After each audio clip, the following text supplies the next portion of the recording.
सुप्रभात बच्चों। हिंदी व्याकरण की कक्षा में एक बार फिर से आप सबका बहुत बहुत स्वागत है। आज हम पढ़ेंगे पाठ नंबर 5 जिसका नाम है सर्वनाम यानी कि प्रोनाउन। बच्चों, आप लोगों को याद है पिछले पाठ में हमने संज्ञा पढ़ी थी जिसमें हमने एक बात जानी थी कि जितने भी लोग होते हैं सबका कुछ ना कुछ नाम होता है। तो बच्चों, जो ये नाम होता है, संज्ञा के नाम के स्थान पर जिन शब्दों का हम प्रयोग करते हैं उसको सर्वनाम कहते हैं। बच्चों, सर्वनामों का हम प्रयोग क्यों करते हैं? जब सबका अपना नाम है तो हम उन्हें उन्हीं नाम से क्यों नहीं बुलाते? आइए इसे जानते हैं। सर्वनाम यानी कि प्रोनाउन, इसकी आवश्यकता हमें क्यों पड़ी?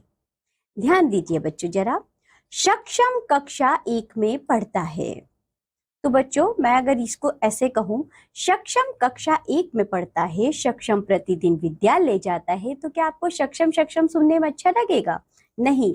यदि बच्चों मैं इसे इस तरह पढ़ूं, सक्षम कक्षा 1 में पढ़ता है, वह प्रतिदिन विद्यालय जाता है, तो बच्चों जब मैंने सक्षम के स्थान पर वह कहा तो सुनने में हमें अच्छा लगा। यानी कि बच्चों, सक्षम के नाम के स्थान पर जो वह शब्द का प्रयोग किया गया है इसी को सर्वनाम कहते हैं। स्नेहा मेरी कक्षा में पढ़ती है, उसकी माँ एक टीचर है। आगे देखो बच्चों, ऊपर के वाक्यों में सक्षम के स्थान पर वह तथा स्नेहा के स्थान पर उसकी शब्द का प्रयोग किया गया है। संज्ञा के स्थान पर प्रयोग किए गए ये शब्द सर्वनाम यानी कि प्रोनाउन कहे जाते हैं। सबसे पहले बच्चों परिभाषा यानी कि डेफिनेशन देखिए। जो शब्द संज्ञा के बदले उसके स्थान पर बोले या लिखे जाते हैं उन्हें सर्वनाम कहा जाता है। जैसे वह, वे, मैं, तुम, हमारा, उसका, यह आदि। सर्वनामों का प्रयोग निम्न प्रकार से किया जाता है, जैसे कि बच्चों स्वयं के लिए हम जो सर्वनाम प्रयोग करते हैं, मैं, मेरा, मुझे, हम, हमारा, हमें, बच्चों कहते हैं ना, मैं बाहर जा रही हूं, मेरा या मेरी किताब कहाँ है?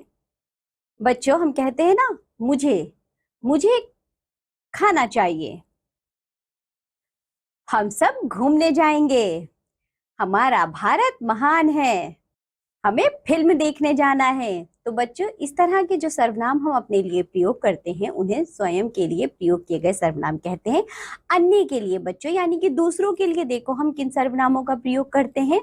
जैसे कि बच्चों वह कौन है, उसका क्या नाम है, उसे किसने बुलाया, वे क्या है, उन्हें कहो मैं नहीं आऊंगा, उनका घर कहाँ है।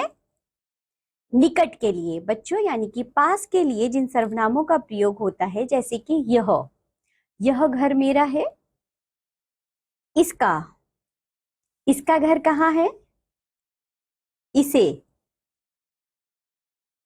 इसे मेरे पास लाओ, ये किताबें हैं, इनका, इन्हें। यह सभी बच्चों निकट के लिए यानी पास के लिए इन सर्वनामों का प्रयोग किया जाता है। स्वयं से छोटों के लिए यानी कि बच्चों जो हमसे छोटे होते हैं उनके लिए देखो हम किन सर्वनामों का प्रयोग करते हैं।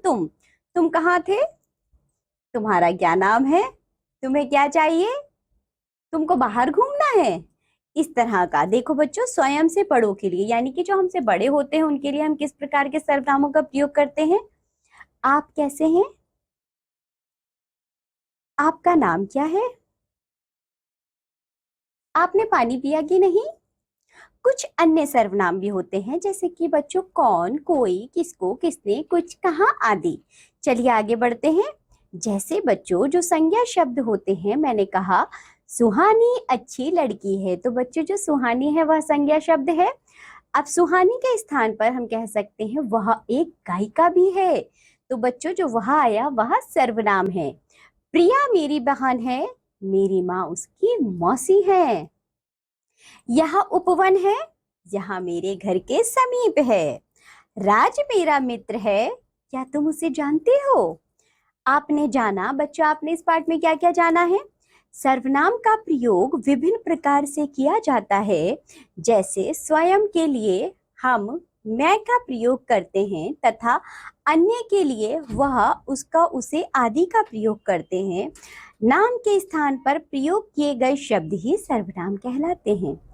क्या आप जानते हैं यहाँ कुछ सर्वनामों का प्रयोग हुआ है, उनके नीचे रेखा खींचकर उन्हें प्रदर्शित कीजिए। अक्षत यहाँ आया, वह हंस रहा था। तो बच्चों यह जो वह है इसको हम सर्वनाम कहेंगे। क्या आप उन्हें जानते हैं? तो बच्चों जो आप है यह सर्वनाम है, उन्हें भी सर्वनाम है। हम 2 बजे लखनऊ जाएंगे तो बच्चों हम सर्वनाम है। मैं बाजार जाऊंगा, क्या तुम मेरे साथ चलोगे? तो बच्चों मैं सर्वनाम है, तुम भी सर्वनाम है। अब देखिए पाठ का सार। संज्ञा के स्थान पर लिखे या बोले गए शब्द सर्वनाम कहलाते हैं। नाम के स्थान पर प्रयोग किए गए शब्द ही सर्वनाम कहलाते हैं। तो बच्चों आज आप लोगों ने पढ़े हैं सर्वनाम, आप लोग इसका अच्छे से अभ्यास करिए। अब हम मिलेंगे आपसे अगली कक्षा में, तब तक के लिए बाय बच्चों।